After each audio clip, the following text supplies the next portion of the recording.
पिछले एपिसोड में हमने देखा था रसल और मोया एक ऐसे गांव में आते हैं जहां पर सभी के सभी अनडेड बन चुके थे और रसल इसी बात से इसलिए परेशान होता है क्योंकि मोया को एक ऐसी जगह से स्मेल आने लगती है जहां पर ढेर सारे नॉर्मल लोग रह रहे थे। फिर जैसे ही रसल और मोया उस तरफ जाते हैं वो लोग देखते हैं काफी अनडेड ऑलरेडी काफी ज्यादा लोगों को यहाँ पर अपने जैसा बना चुके थे। वहीं फिर रसल मोया और पेपर से कहता है कि चलो ठीक है, अब वक्त आ गया है इन्हें भी खत्म करने का और इस जगह को साफ करने का।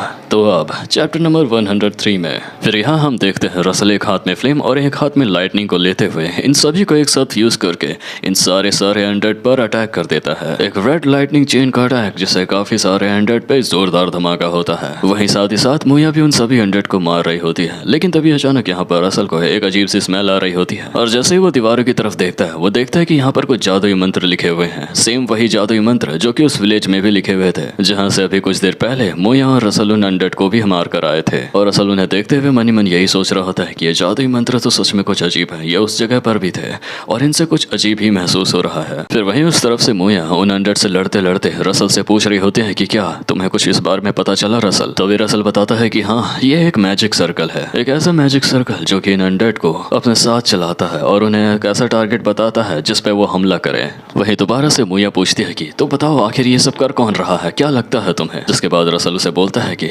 मेरे हिसाब से जहाँ तक मुझे लगता है ये उस कैसल से आ रहा है जो कि इस प्लेस के सेंटर में है, द लॉर्ड मैनर्स से। फिर मोया ये कहती है कि चलो फिर चलते हैं और उस जगह को तबाह करके रख देते हैं। तो फिर मैं पहले जाती हूँ, फिर तुम बाद में आना। मोया ऐसे कहते हुए आगे बढ़ रही होती है, लेकिन रसल उसे पीछे से रोक लेता है, ये कहते हुए कि तुम रुक जाओ, जरा सामने की ओर देखो, कुछ चीजें हैं जो हिल रही है, कुछ चीजें हैं जो बदल रही है। मोया भी देखते हुए कहते कि हाँ तुमने सही कहा, कोई चीज है जो हमारे पास आ रही है धीरे धीरे। फिर वहीं हम उस तरफ से देखते हैं यहाँ पर काफी सारे डेथ नाइट इन पर हमला करने आ रहे होते हैं। साथ ही साथ वो ये कह रहे होते हैं कि इनवेड टू किल यू। फिर इसके बाद इन डेथ नाइट को भी मोया बड़े आसानी से मार गिरा रही होती है। वहीं इस तरफ से रसल इन्हें देखते हुए ये सोच रहा होता है कि तो ये डेथ नाइट जो है ये बिल्कुल ही उन डेड से अलग लेवल पर है, ये उनसे थोड़े से ज्यादा ताकतवर हैं और जो ये सब कर रहा है हम उसे ऐसे हल्के में नहीं ले सकते। फिर इसी तरफ मोया अपने काफी सारे अटैक से इन डेथ नाइट पर हमला कर रही होती है। साथ ही साथ वो उन्हें मारते हुए कह रही होती है कि इन सभी से लड़ना सच में काफी ज्यादा वर्थ इट जा रहा है। मुझे बहुत ज्यादा लंबा समय हो गया था कि मुझे किसी से लड़े हुए इतना ज्यादा मजा आया हो। वहीं मोया इन्हें अपने पैरों से कुचल कर तबाह कर रही थी कि तभी अचानक से सामने से एक और नाइट सीधा मोया पर हमला करने आ जाता है और वो जैसे ही अपनी स्वॉर्ड से हमला करता है मोया उसके स्वॉर्ड को साइड में डॉज कर देती है, ये कहते हुए कि तुम तो बहुत धीरे हो, तो चलो अब मैं तुम्हें बताती हूँ।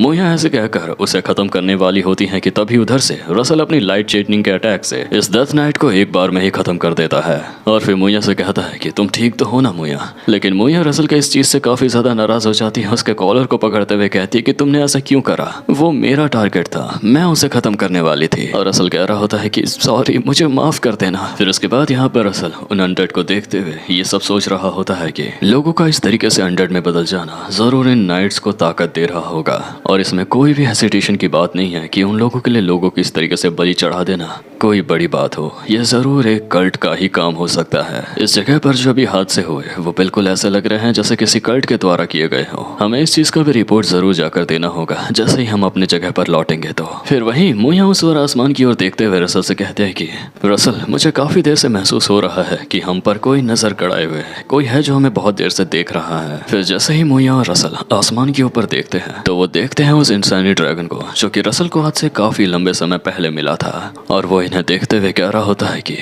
बहुत शार्प औरत हो तुम। और रसल को देखते हुए कहता है कि ड्रैगन किंग के वारिस होने के नाते तुम काफी ज्यादा लेवल आगे बढ़ चुके हो, लेकिन अभी भी कहीं ना कहीं तुम में थोड़ी चीजों की कमी जरूर है और ताकतवर हो जाओ। ऐसा कहकर वो ड्रैगन वहां से उड़कर गायब हो जाता है। साथ ही साथ वो ये कहते हुए जाता है कि और ताकतवर हो जाओ क्योंकि अब समय बिल्कुल भी नहीं बचा। और मोया से ऊपर देखते हुए ये सोच रही होती है कि क्या वो इस तरीके से अचानक गायब कैसे हो गया। वहीं इधर से रसल कह रहा होता है उसे कि हो सकता है कि शायद वो एक इल्यूशन हो जो कि इस टूटे हुए मैजिक सर्कल से आया हो, तो इसीलिए चलो अब यहाँ से चलते हैं। वैसे भी हमें बहुत लंबा सफर है जो अभी भी तय करना है। और स्टिल मोया अभी भी ये सोचते हुए कह रही होती है कि बहुत अजीब था, क्या सच में वो मेरी इमेजिनेशन ही थी। फिर इसके बाद हम अगले सीन में देखते हैं जेलियालो माउंटेन का और यहाँ पर रसल और मोया आगे बढ़ते हुए आ रहे होते हैं। साथ साथ रसल मन में ये सोच रहा होता है कि ये जगह बिल्कुल ही अलग है, जैसा मैंने किताबों में पढ़ा है उससे बिल्कुल ही अलग लेवल पर एक बेहद ही ज्यादा खतरनाक और बहुत ही ज्यादा खूबसूरत माउंटेन पूरे इस कॉन्टिनेंट का। और शायद यहीं पे मुझे अगले ड्रैगन के क्लूज भी मिलेंगे।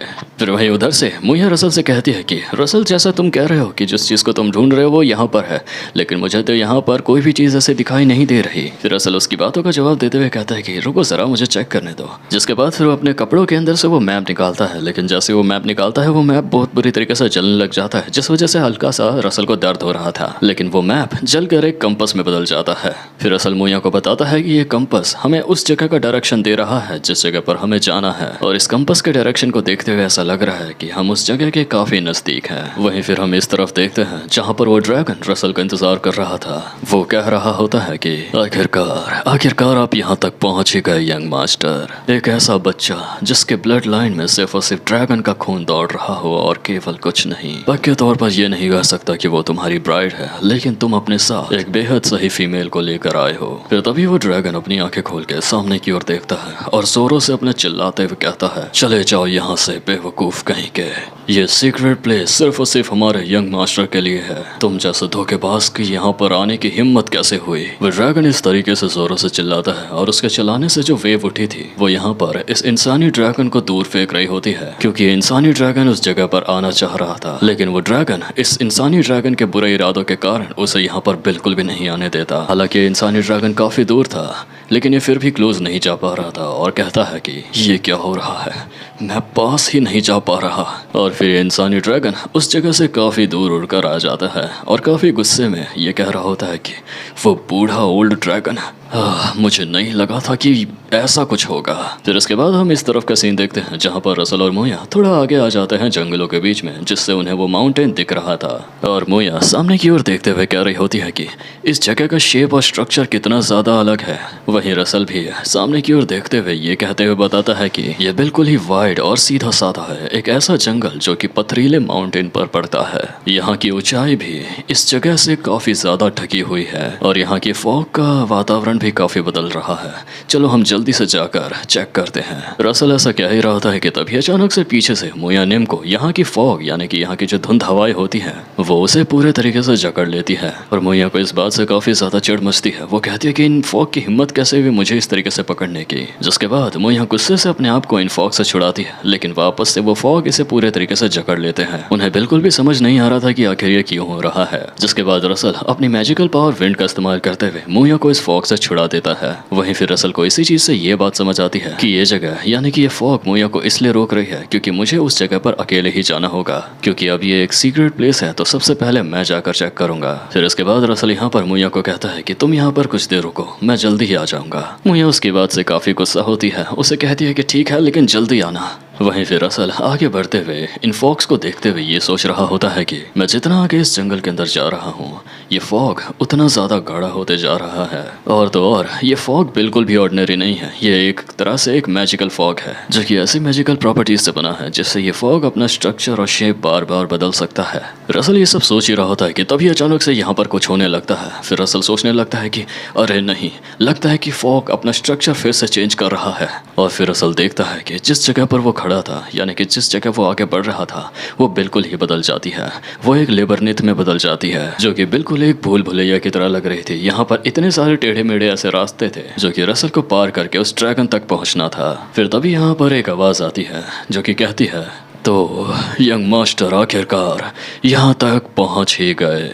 दरअसल ये जगह गॉड्स के द्वारा बनाई गई थी सिर्फ और सिर्फ हमारे अगले यंग मास्टर के लिए। और यहाँ पर एक फीमेल होती है जो कि गॉड का रोल निभाते हुए रसल को ये सब कह रही होती है। फिर इसके बाद वो कहती है कि तो अब बस मैं ये उम्मीद कर सकती हूँ कि हमारे यंग मास्टर हार ना माने। Please show will power as solid as stone, जिसका मतलब है कि हमें आपकी अंदर की मजबूती देखनी है, बिल्कुल पत्थर जैसी। यंग मास्टर, मुझे लगभग यहाँ पर 3 दिन से ज़्यादा हो चुके हैं, ना मुझे भूख लग रही है ना ही प्यास।